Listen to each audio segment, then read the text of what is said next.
Hi, I'm Coach Corey Wayne, and today we're here with Daniela. Hi. Caroline, a.k.a. Pocahontas, who everybody knows and loves, in her fluorescent yoga pants. And we have Estefania, our resident journalist. And today we're going to be talking about breakups, spirituality, getting over a breakup, because obviously Daniela's gone through an unpleasant one last year. Pocahontas, you went through one. We're all aligned. Mm-hmm. I love it. So we're just going to talk and see what happens. So since you're the newest ones, why don't you tell us a little bit about yourself? Oh, goodness. A little bit about myself. So, born and raised in Miami, 25 years old. Went to FSU for college. Tallahassee? Sure, let's call it Tallahassee. I mean, it was pretty nasty, so I'm not going to lie. I studied communications and did nothing with that major as I'm in real estate now. But Except in real you're estate, on a podcast. That's very true. I'm very grateful for the knowledge I obtained at school. I definitely didn't use it for my career, but I definitely used it within life. And I feel like I can write a bullshit essay at any time of the day, at any second. Maybe I should do that as a side hustle, do essays for people. There's a career opportunity there, potentially. At all times. But yeah, I'm a very open-minded, free-spirited person. Love having conversations about things, especially uncomfortable conversations too. I think that's important. And I'm really excited to be here with these lovely ladies. And you as well. Haven't seen you in a long time. Been a couple years. It's been a couple of years. So I know Corey because I actually used to work at this building that we are in right now. Which we're not going to disclose. Which everybody. But yes, I was a leasing agent of this property. And Corey was just always picking on me. So we became friends because I was able to handle it. She liked talking about guns. Who doesn't like girls that like guns? Sure. And she's kind of crazy. Once we get into it and you hear her story, you're like, Jesus Christ, Corey, who are these people? You're putting me out to be this person. I'm not crazy, just not average. Don't let the innocent look fool you. So she reached out because she had gone through a breakup and she wanted to talk about some things. So what did you want to talk about breakup-wise? What was the impetus for reaching back out? I think it was the fact that I was just in a place of major confusion. So I am a huge believer in therapy. I see a psychologist once a week and I absolutely love her. But I also like other opinions. And like I said, I like open discussions. I like to hear different perspectives. And for me, I was just specifically in a place that I didn't really know what to do. And it had been over like 6 to 7 months that I was in this place of limbo on whether I should continue my no contact rule or reach out. I didn't know what I needed at the time. My psychologist, being like the most protective little mommy who I love, was like, no contact, keep moving forward. You're doing so amazing. Look at all these amazing things that are happening. But I felt like I guess needed that quote unquote closure that I now feel like you don't really need closure. It really depends on the situation. I think I did a video years ago called Why You Don't Need Closure. I bet you did. First, because it was the guy that had written that email. He'd gotten ghosted and he never got a straight explanation as to why. And he wasn't going to get one. Because well, it hurts, when you're in a position that you are in the uncertainty and just anything in life, not just relationships, it makes you feel very uncomfortable.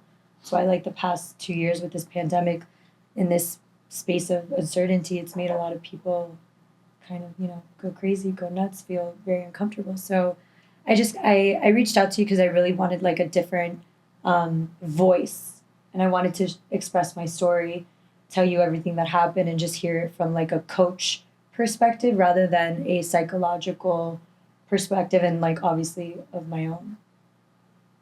So yeah, I hadn't spoken to my ex-boyfriend for over 7 months after being together for over 3.5 years. And I just wanted to know what to do. So give us a little history, or obviously what you can talk about and you can disclose, or you're willing to talk about. Like, I'm willing to talk about a little bit. Because you were in love with this guy. Yes. You thought you were going to marry him. Yes. And then... and then... I'm not a drinker, but I'm going to have a sip. Sip and Well, tell? I'll tell you, like, Yes, just like sir. the last part. It was, going through the breakup, it really changed me all for the better. It really forced me to heal about everything in my life, my trauma from everything, my family and whatnot. It really commenced my journey of healing, which it was, as hard as it was the most special, amazing journey that I could go through. And, we can get into the whole spiritual awakening later. So what was a quick background in your family? Oh, goodness.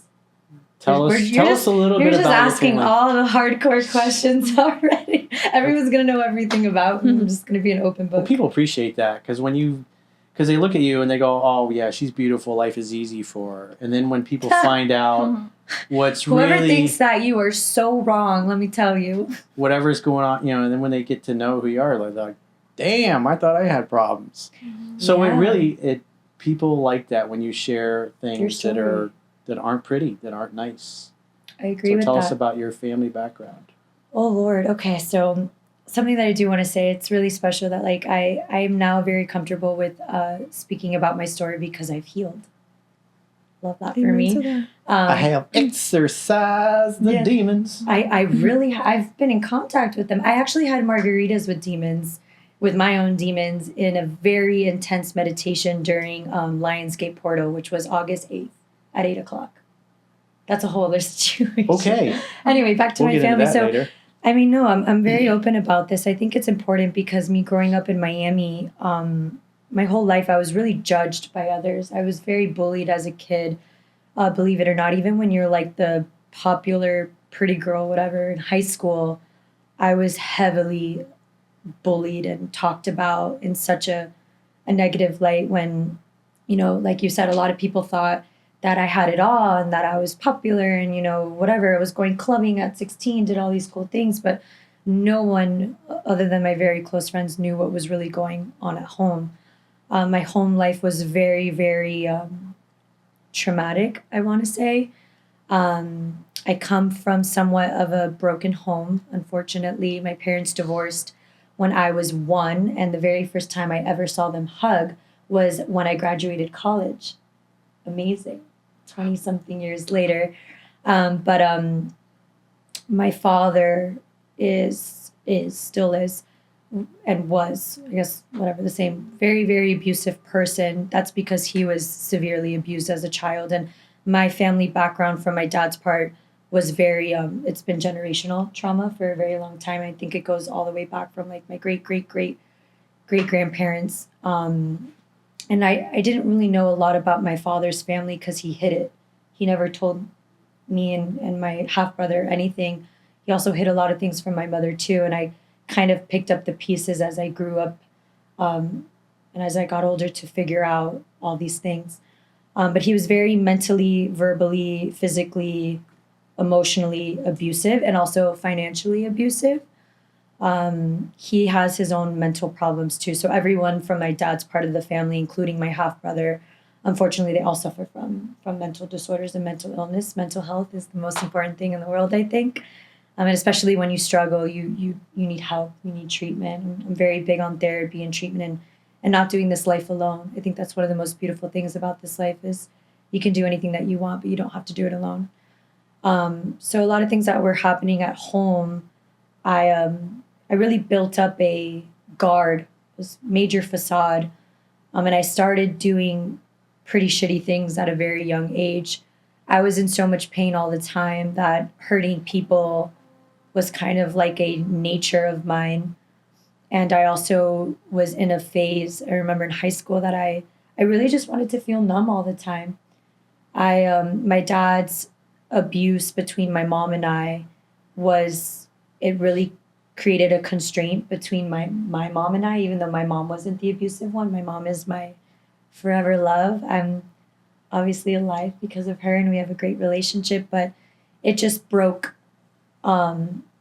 love in the dynamic. I was never shown love as a kid. I grew up with my dad, like beating the shit out of my mom as a kid. I remember being like 3 years old and getting on top of him and like trying to fix the situation. But coming from divorced parents and being an only child, my whole life I thought everything was my fault, and I wasn't lovable, and all this aggressiveness and trauma was because of me, because I thought they always fought over me. And it was. I mean, that's what they physically depicted. I remember a pretty traumatic experience.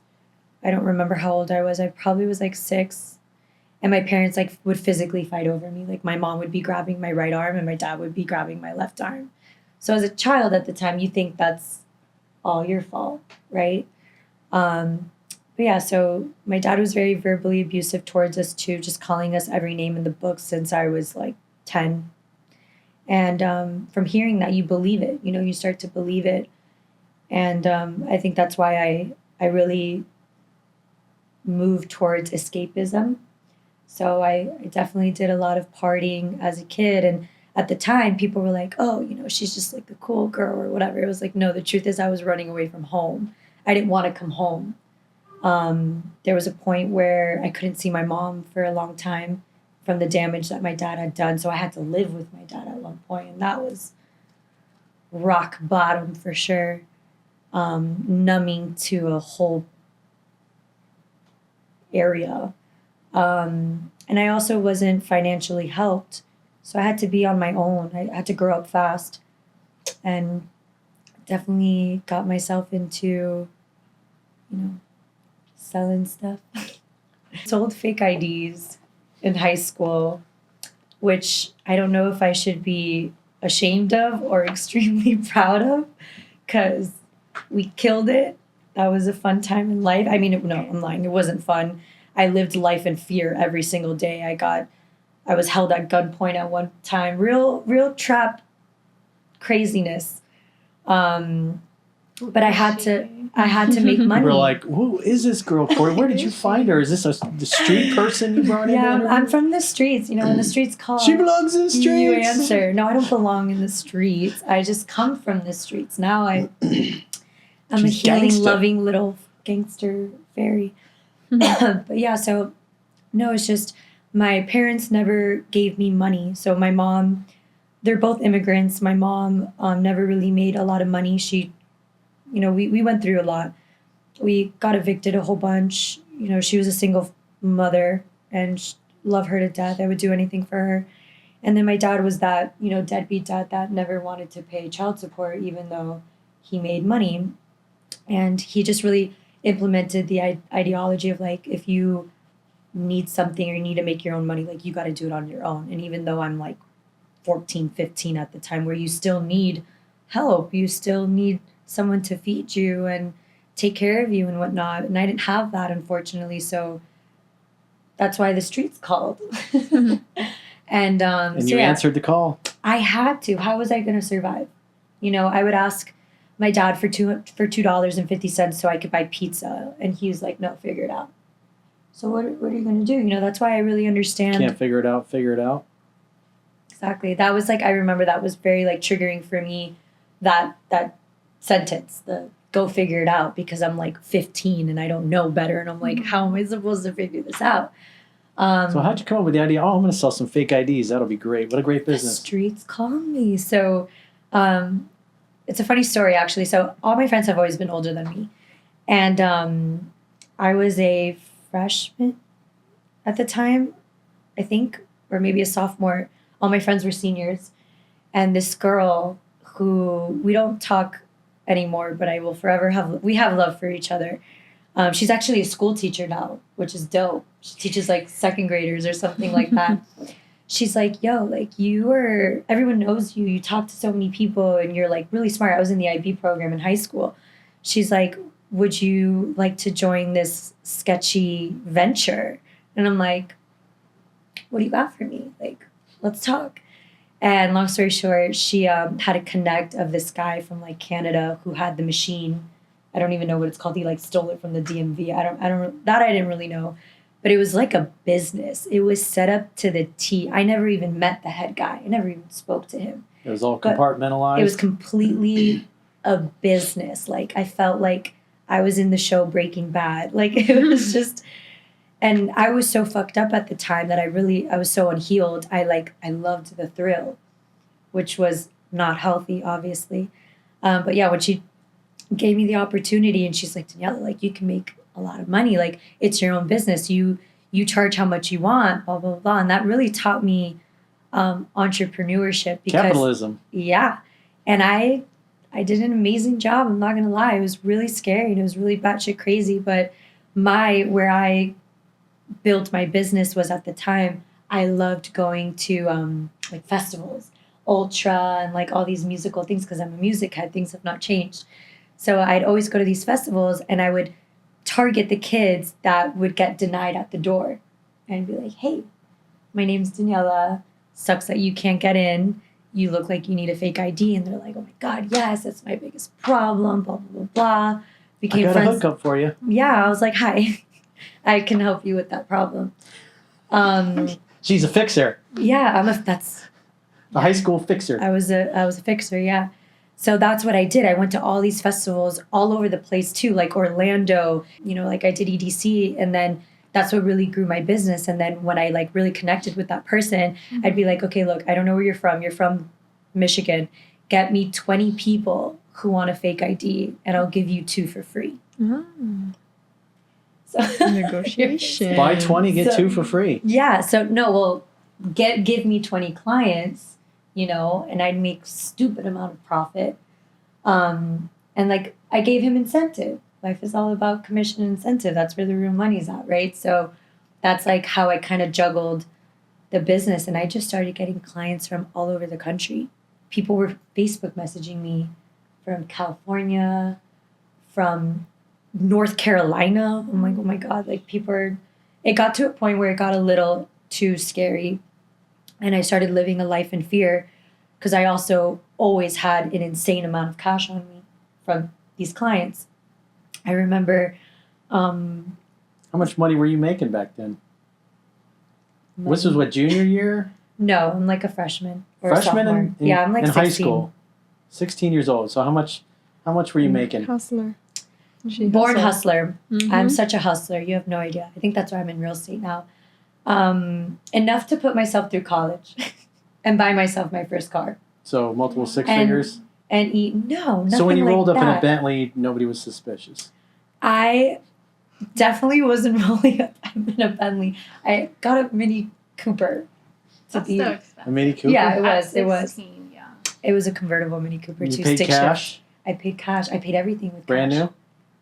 No, it wasn't new. It was used. But it was a nice car. And it was so funny because, like, some of my friends, like, I'd come over and, like, my OG friends to this day who are still my best friends, like, they would just count cash with me. Oh my God. Yeah, and then my mom did too. Sorry, Mom, I'm Wait, what calling did you The What out. whole did your family was parents- involved. No, obviously no, not my father. My father wanted to kill me when he found out. He kicked me out of the house when he found out. But my mom, He's just mad he didn't get a cut. probably. Mhm. My mother, though, she's so funny. She I was inviting her because we always struggled, And that's something a lot of people don't know. We struggled really hard financially. Like I know that world very well. And my mom was, I was taking her out to eat sushi all the time and, buying her like a Tory Burch wallet or something that we never was capable of doing. So I told her the truth and my mom was just like, keep doing it. She was like, I like this life, of course, But she was always like, be very careful. And there was just a point where I couldn't I wasn't comfortable anymore. The business got a little too intense for me. I was getting these messages from people all around the country, and I was like, I can't do this anymore. I remember I got stopped by a cop in my mom's car because of her license was expired or something like that. And I remember like if it was yesterday that I thought that was the day. I was like, this is it. I'm going to jail for a very long time, like probably my whole life. I had like 70 fake IDs on me and like almost $20,000 in cash under her seat. And I thought that was it. Like I was done. But it was just my mom's license was expired. So the police officer bought the innocent girl. Yeah, like what did I do wrong? Like I don't know. This is not even my car. This is my mom's car. But the anxiety wasn't worth it anymore. And I made me and my girlfriend who got me into it more than enough money. So I exited How long were you in the business? Like for a year, 2, 3? for almost a year. It was fun, but it's not something I'm proud of. It's just, I had to. I had no way to survive. You know, I grew up in a family where I had to like pay rent and provide. I was definitely parenting my parents, which is very traumatic. And then eventually your boyfriend, your ex-boyfriend, sorry. Ding, ding, ding, ding. Yeah. Then you start to parent kind of everyone around And you. so you moved on from the fake ID business into moving what? So no, then I went to college because I had money to go to college. So I ran away from my dad's But there were some home. other things that you sold as well, which I do recall before we started filming, unless we can't talk about that. It's not that we can't talk about it. We Probably just- shouldn't. No, I sold everything. I sell real estate right now, you know? So you all were goes like the together. Walmart of your high school, Basically. or the yeah. Amazon, I guess, of your high school. Yeah. I mean, I wish I was as rich as Jeff Bezos, but Bezos, however you pronounce his name. But yeah, no, I basically was put in a situation where I had to survive. And when you are in survival mode, you do what it takes. But I was also a woman of integrity always. Even as a young girl, I never, used my body, never kind of went down that route. I went down the drugs and fake ID route. And I also, it was like my group of friends, I went to public school my whole life. And growing up in Miami, I mean, it's like the biggest party city ever. So it was very easy. It was very accessible. Like if we wanted anything, we could get it. I went to TCC first. So I actually did community college because I got into the honors program. So they actually paid me to go to school, which was amazing. So all the money that I made, I was paying my bills, my rent, my everything. And it was so funny, man. Tallahassee, like, such a good life. Your rent is like $450 a month. You're living in like a shack with like nothing. What a life. It was good. My first apartment was like in the ghetto of Tallahassee. And again, I told you I didn't know what I was getting myself into, but I lived with these two girls and started my life there. After a year at TCC or a year and a half, I did the TCC to FSU program. And then I went to Florida State. Graduated, took school super seriously. I loved school, still do. I think the world is our classroom. Studied communications, and then I minored in sociology and philosophy, which I'm a huge philosophical junkie. I love all that type of stuff, which kind of like ties into like my spirituality as well. But I loved everything that I learned at school. I took like philosophy of feminism, and it was just unbelievable. I really I took advantage of college, and I didn't really party towards the end. I really wanted to, like, I was paying for it, so I was like, my money's got to be worth it. My drug money's got to be worth it for at some point. See, that was the problem. I was always I want to too get value for my drug money. yeah, Damn I it. was like, I've always been too smart for myself, but I loved it. It was a great, great experience. And I moved around. Like my senior year, I lived with all guys. I can do it all. When You lived in a frat house? No, but it was basically a frat house. I lived with 3 boys, one being my greatest, best guy friend. He's I my just see brother. the trolling comments now about that. Oh, God, no. Don't troll me. He's still my best friend to this day. I love him. He's my best friend. But yeah, I feel like after living in a house with 3 boys, you can do anything. I've just been mothering people for a very long time. But yeah, I graduated. I remember being terrified of moving back home. Like moving back to Miami because I was going to get my own place. I worked. I think that's why I didn't party a lot in college. Like, don't get me wrong. I did do my fair share, but I wasn't like the rest of my friends. I worked a lot. I had 2 jobs. I was either hostessing. I worked at Complete Nutrition. Like, I was always working because I had to pay for my stuff. So, yeah, I graduated and moved back to Miami. Got my first apartment with my best friend at the time. And all like my little manifestations just started to come true. And now it's been almost 4 years since I've graduated, and now I'm talking on a podcast with you. Imagine that. Yep. So at some point, you met your now ex, Oh God, we're back to that. I thought we got away from that. had a great love story. At least you thought it was a great. So No, it interesting was. thing about that is that we were talking about earlier off camera is that you fell in love with his potential. Because a lot of people do that. We project our ideal onto that person, and then we ignore the red the flags. reality, the red flags, everything. For sure. I mean, to be very honest with you, I fell in love with him for who he was and his potential. We were just such a trauma So bond. you fell in love with his potential, not necessarily who he actually was. No, I was in love with who he was too. I did, but that And was his because potential. and his yes, both. But So you I gave him a think lot of it's- mulligans because of the potential you saw. yeah, we were like at the time when we met, we were like vibing at the same like frequency. We both were just very unhealed. We both had a lot of trauma, and we both like wanted to be better, and that's where we like found love in a hopeless place. Love in a hopeless place. Yeah, and we were like best friends off the rip. Like we were amazing best friends. Like we had a really good time together. We had a lot of fun. And then at some point, You're because You're poking. people either grow together or they grow apart. Correct. And so you were always growing as a person spiritually, self-help, Emotionally. personal growth. Tell So us was about he, but the pace was different, just like, which is respectable. You know, everybody grows at their own place and space. So what it really was, and again, I don't want to get too much into detail, but we grew together a lot and we both brought each other to an amazing place. It was kind of, you know, we did help each other a lot.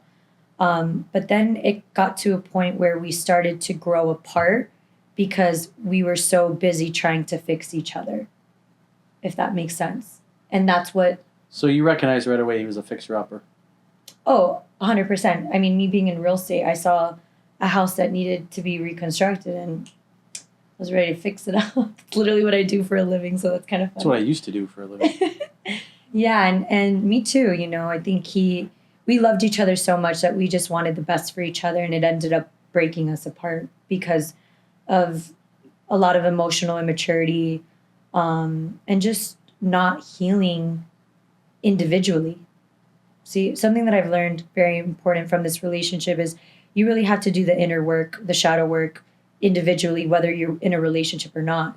And when you are in a relationship, you can't lose that about yourself. You need to keep that independence, especially when you're so young. You know, I was 22 when I met him, and I lost sight of my own path because it became meshed. You lost who you were. 1,000,000%. And I also loved him more than I loved myself. And I can own that any day of the week. But I'm just such a lover, you know. It's, I guess the Colombian culture or something. But no, the love was just very real. And I wasn't doing the work for myself to love myself and get myself to a better place in time. It was all focused on something else, which was my significant partner. Interesting. Interesting. So at some point, though, you came to the realization that, like I remember when I was in real estate, because I was always learning. I was always into self-help, personal growth, Same. and I was always sharing the stuff with the people that worked for me because they became better salespeople. And then if they made more, we made more. And I remember one of the guys saying, "Corey, you're just a much faster swimmer than the rest of us." Because I was always out there doing things that they were like, that's a little too much for me, dude. But that's awesome, you know, like you know what you want and you're not afraid to get out of your comfort zone. I'm like a huge speaker on that. I think your comfort zone's where you're most uncomfortable. And it also stifles you completely. It's like a mental prison or physical prison. Since I've healed, done a lot of healing the past 2 years, lots of shadow work. Like I am very comfortable with being uncomfortable. And I think it's very important to do shit that sucks. Like, what can I do today that I don't like. And I would do it. So I would take cold showers at 6 a.m, which I hate. I would train with a trainer at 6:30 in the morning. I would force myself to like read or just do stuff that I didn't really like to do because I'm so distracted by everything else in our world. You know, we live in a society filled with distractions and vices, but when you tunnel vision and you want to get to a place and grow as a person and see what you're actually made out of, you need to do shit that sucks or just being uncomfortable mentally too or physically. Like people avoid confrontation, you know, like I'm not afraid of confrontation anymore. I feel like, you know, people are so scared to be like, hey, what you did like hurt me. Can we sit down and talk about it? People rather just like let it go and then it's in the body, right? And then you emotionally repress it and then you build resentment and then And it gets stored as muscle tension in your nervous system. yeah, and it just all goes downhill in every type of system of your body, right? You physically start to feel pain, you start to have anxiety, and you know, just kind of is like a domino effect. It only goes down from there, but that's like the mental part of it. Like confrontation is so important. Having those uncomfortable conversations are important. That's when you're being really real and authentic about yourself and the world around you. And I promised myself from healing that that's how I want to live my life moving forward. I'm very brutally honest. And like I said to you earlier, like I think my life has gone so amazing ever since I've cut out so many people in my life, and the people that I do currently have in my life are like that with me. Like we can talk about everything. We can see, I have friends that are not like my yes mans. I have friends that are like, no, I don't think you should do that. I don't agree with that. Or what you said was really like messed up, or, you know, just disagreeing with me, or they have an argument to present. But that's what makes that relationship so special because it's real, it's not fake. And, you know, me being born and raised in Miami, I've been in millions of fake relationships and friendships and whatnot. And that's just not me at all. I rather be very honest and with you, and you be very honest with me. And if we work out, amazing. And if we don't, then at least we were real at the end of the day. Thanks for the memories. Thanks for the memory. Don't let the door hit you in the ass. More on the way like out. thanks for the lesson. Yeah, I definitely agree with that. And going back into confrontation, would you say it's good to confront at the moment, or say, hey, this is not the moment to confront? Because let's say we're outside, we're with other people, it's no one's business, but we're going to take this next day or the following day and we sit down and talk about it. Because I know there's friends that like to confront in the spot. And I'm not comfortable with that. I think there's always a place and a moment for it. And especially if you're outside with other people, you don't want other people to hear your conversation. That is a private matter. You're supposed to have it in a private setting, whether home, in the car, who knows. But what is your intel in the confrontation right away? Or do we wait and we do it another time? Great question. I think it's situational completely. I think it's very important to do things in the right place and time. Absolutely. So it really depends. If you feel like, you know, if you're alone or you're in an appropriate place and it's really bothering you, then I think you should talk about it within that space. If I'm, let's say, too emotional, right? Like my logic has like gone out the window and all my emotions are front forth. I know I'm going to act and react. I'm not going to respond. I'm going to react from an emotional standpoint. And that's when I'm going to get, you know, I'm hurt. So I'm going to want to hurt you, or I'm going to say the wrong things. And it's coming from an emotional response. Depending on the situation, if it's like that, then I would take a day or two, or, you know, take the time to open up that space in your heart so you can digest, you can feel those emotions, you can process those emotions, and then you can deliver them appropriately. But if you can already do that within that moment and it's appropriate setting, then you could do it too. So it really depends on the situation. But for me personally, I'm a very emotional person. I'm a Pisces. Mm-hmm. I'm such a Pisces. It's really ridiculous. I like to take space and time because I don't want to hurt you, even though you hurt me. I'm not going to lower myself to your standard or make you angry. Whatever the situation is, I like to confront things from a logical and emotional standpoint. But when my emotions have already been processed, I've already let it go. So I'm not going to bring my pain or my anger into you. It's coming from a place of love and compassion. It's coming from a place of understanding. So now we can actually have an efficient conversation where we can both get to a better place. Definitely agree with you. Yeah. And sometimes I think that's hard for people to like decipher, you know, because if you like get me so angry, you want to like immediately react. And that's what gets a lot of people in trouble or hurt, or they do or say things they don't mean. And it's not even about like relationships, it's anything. Like you get fired from your job, you react, you start doing some crazy shit rather than like taking the day that you need and the space that you need. I'm that way. I'm an emotional person. If someone says something to me, I might react. And it sucks because you can see it in my eyes or you can tell by my body language. And I feel like in the past, I've had issues with other girls for friendships because they would love to confront at the moment. Okay, you're in that headspace, but I'm not in that headspace. And they have to respect that. They have to respect it, but there's girls that don't respect it and say, why you didn't say in the moment? I'm like, well, there's a reason why I couldn't say in the moment because I'm going to lash out. And like you said, you're already hurting me. Why am I going to hurt you? That's toxic right there. That's bad. That's toxic, girl. And you don't want to do that. And also be the bigger person, be that mature person of taking your space and then talking to that person when it's needed. If they don't respect it, they don't understand it, that's on them. Because you know at the end of the day what you have to do in order to stay calm and address the message.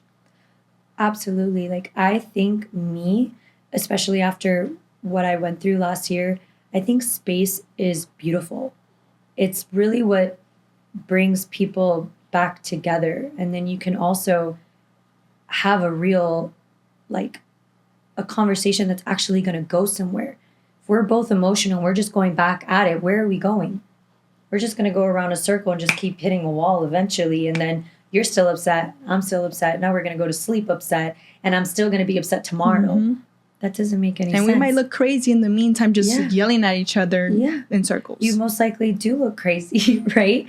But you like want to be crazy because you're so mad or whatever emotion you're feeling. But I think people... It's a Latin thing. We live in a society that's very, we act out of impulse. It's definitely a character trait that I see in a lot of people, and it really isn't our fault. Like, look at our world, you know, everything is so quick. Everything is like so fast paced and again, distractions here and there and advertisement and that. So it's like our brains can't even like handle something or focus on something for such a long time. So I think space is such a beautiful thing if you do it right. I only see good things come out of space. Like, you know, the quote, time heals all. I'm a huge believer in that. I think taking the time to really digest, understand where you went wrong. I'm all about self-reflection. And, you know, at the time when you're emotional, you're like, you, this is your fault. But you're not thinking like, what have I done to make this person feel this way? Like, what did I say? When you take that time apart and you can really sit down with your thoughts and yourself and think about, where did I fuck up?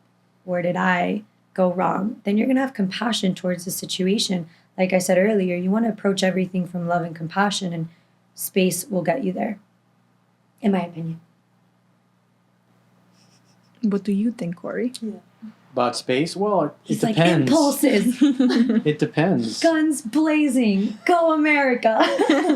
Well, ideally, you want to be able to take things in and then respond. If you're the hothead that likes to blow up and yell and cuss and get all emotional, you're not going to work anything out with somebody when you're losing your shit on them. And so if you need time to calm down, you should take time to calm down. And then, because you don't want to tolerate abuse, because obviously you know what it's like to be with somebody who's verbally, emotionally, mentally abusive.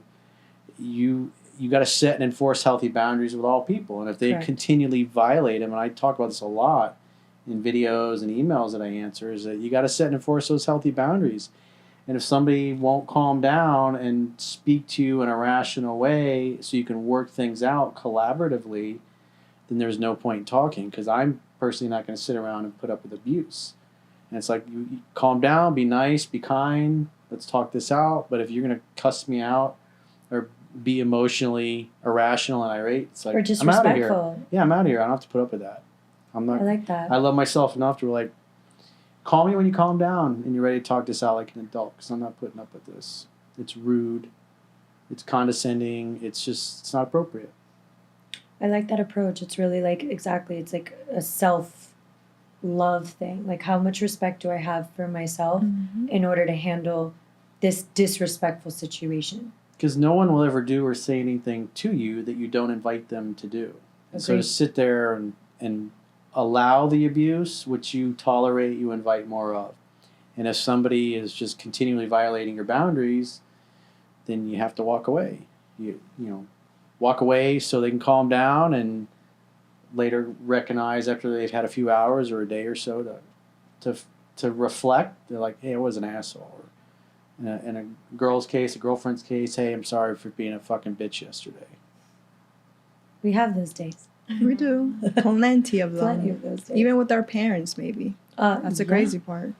Like, Yeah. we lash out at our moms or our dads, and they're like, damn, I made a mistake. Now, obviously, they're always right, because, like, they tell me, hey, take some space. I know how you are. You are my daughter. Yes, you get very hyper and angry, but we know you need your space, and then you'll come back to us, and You you'll start know. cussing in Spanish. No, I do not curse at my parents. My mom would smack me. Woo! We do not do that. It's very disrespectful in a Hispanic household, I think. Oh, not mine. Like, not mine. That's all we did was curse and call each other names. Won't be in my household with my kids, though. Yeah, so in the future, you already I know. broke the generational trauma.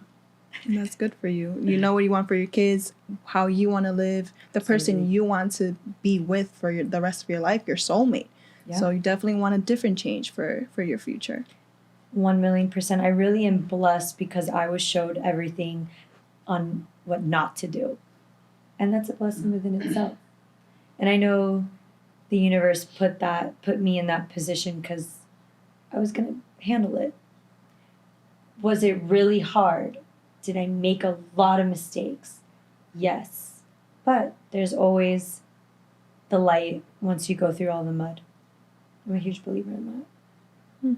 So bottom line is with the ex-boyfriend, and obviously Caroline can speak to this because she recently went through it, is that you reached a point where you were like, this is not fixable. This guy can't show up in the way that I need him to and I deserve to. And an act of self-love is that I'm going to leave the situation and create the conditions, create a space in my life for somebody new to come in and fill. That Or is on even- the level that I want.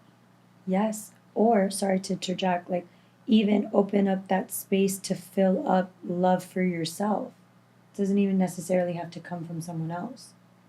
That's what, in my personal experience, Well, the idea is you come together not to complete each other, but to share your completeness. Because agree. you've done the work on yourself, they've done the work on themselves, Yeah. and you can't give away what you don't have for yourself. 100%. So if you don't, like in your case, you didn't love you loved your boyfriend more than you loved yourself, so you tolerated all kinds of shit. Correct. And then when you learn to really love and fall in love with yourself, you're like, I deserve better than this. I don't want to put up with this shit anymore. And you didn't. And it takes courage, and it's really painful, but I promise anyone out there, it's definitely worth it.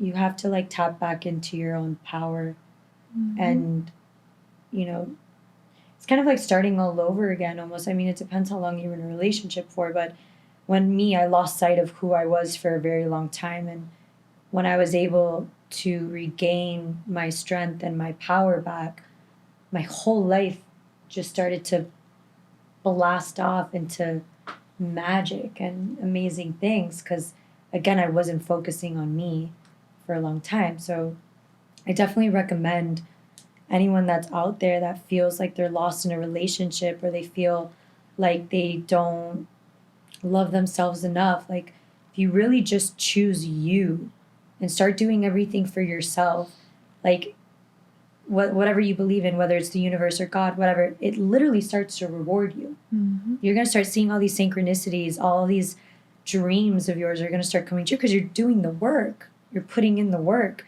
And to me, I think that's very special. I also believe that pain is power. When you go through a painful situation, you can either let that, use it as fuel for motivation and for you to go out and get it and, kill it and do whatever you want with life, or you let it absolutely destroy you. That's the beauty about life. We have choice. We have free will. It depends. You ask yourself, like, what am I going to do with this pain?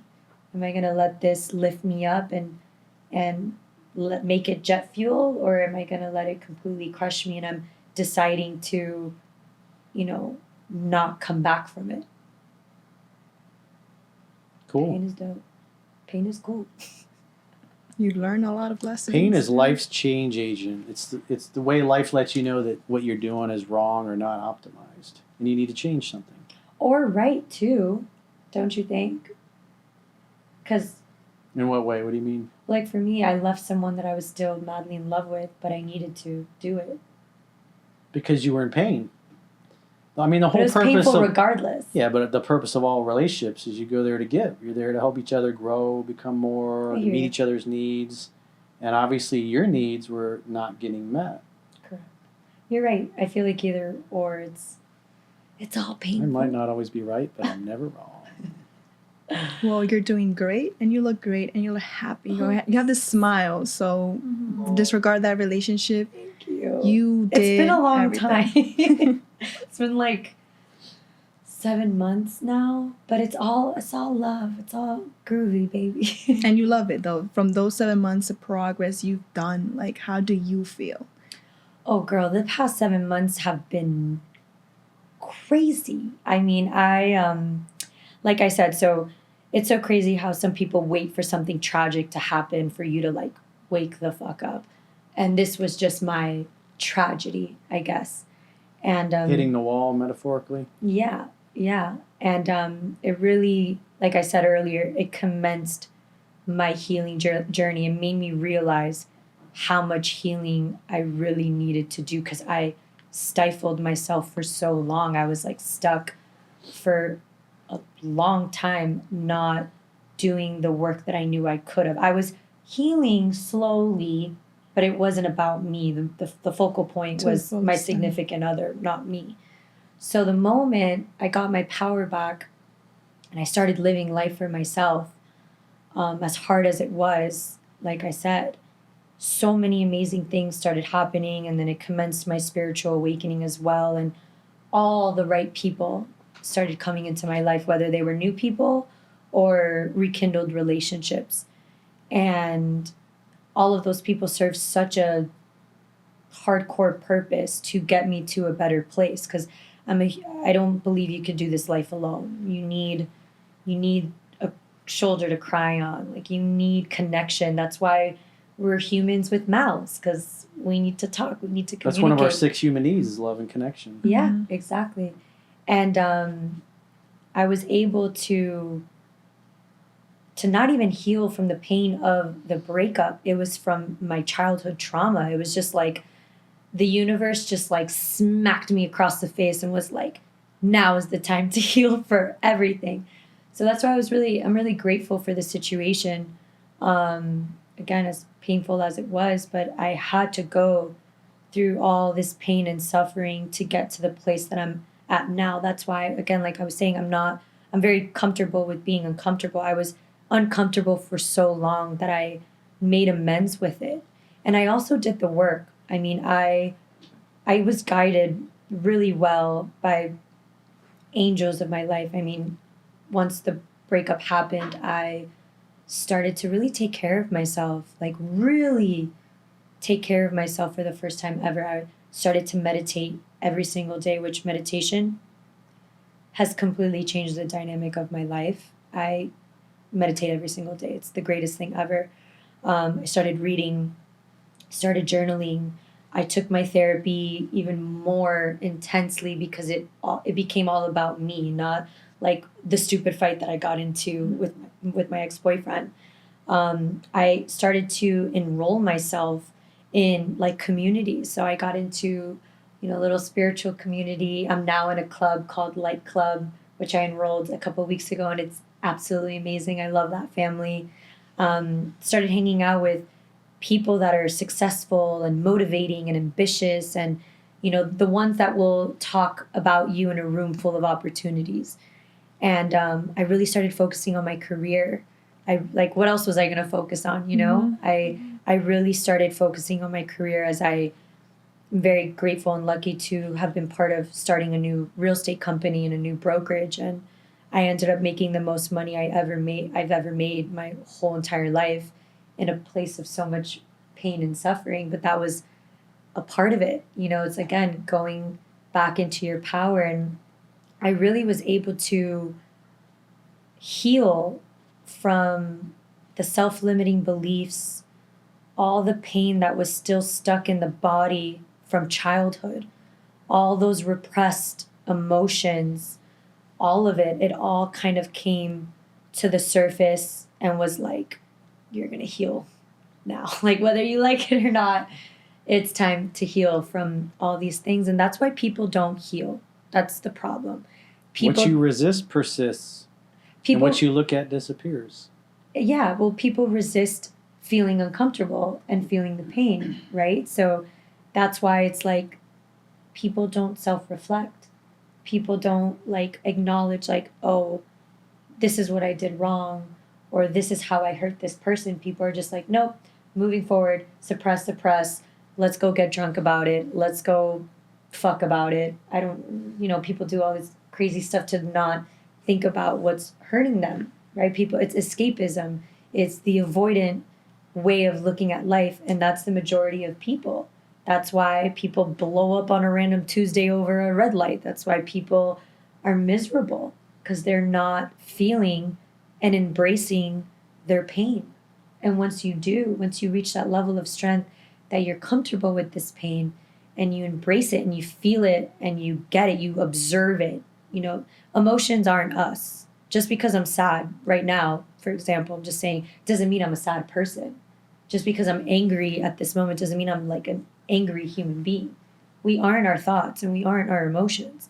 So if you just let that energy transfer into the body, emotions, it's an emotional current. You let these emotions come into the body, you have that choice to let it stay in the body or feel it and then move past it, and then you let it go, then you actually heal from Experience it like a child experiences emotions. Yeah. Yeah, and that's why like your childhood is so crucial on your adulthood.